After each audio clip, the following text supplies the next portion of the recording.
54 tahun kemerdekaan negara sebagai generasi muda hari ini, mampukah kita menghayati nilai keinsafan dan patriotisme datuk nenek moyang kita? Realitinya, sebilangan besar generasi sekarang menyifatkan Hari Kemerdekaan tidak lebih sebagai cuti umum. Jika situasi itu terus dipasak dalam diri, sukar bagi kita merasai bahang emosi kegembiraan, tangisan dan rintihan generasi terdahulu, terutamanya dalam bidang pendidikan.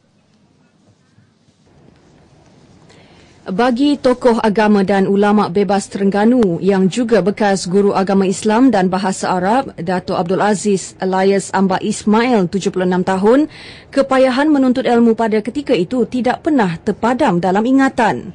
Pada masa itu, budak-budak sekolah Inggeris pakai pinjam buku-buku daripada pejabat welfare.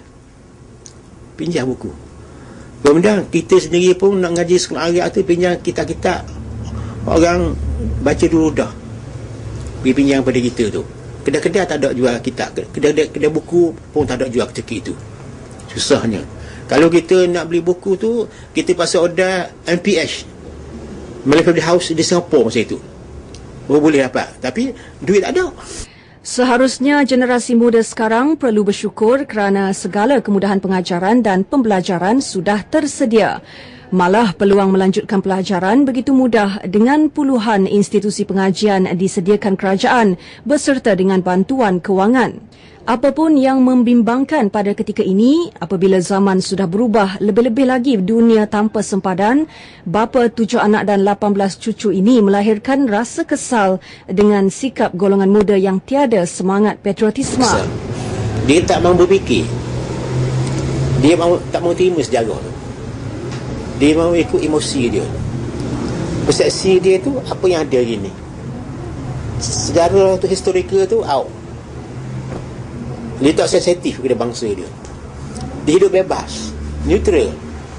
Dia hilang tanggungjawab. Justru generasi hari ini sepatutnya belajar dari sejarah dan bukannya hanya berbangga Malaysia sudah merdeka sedangkan diri sendiri masih dijajah. Yang nyata kemerdekaan membawa perubahan dalam sektor pembangunan, sosial dan ekonomi bermula dari sistem pendidikan negara yang terbaik sebagai jaminan masa depan.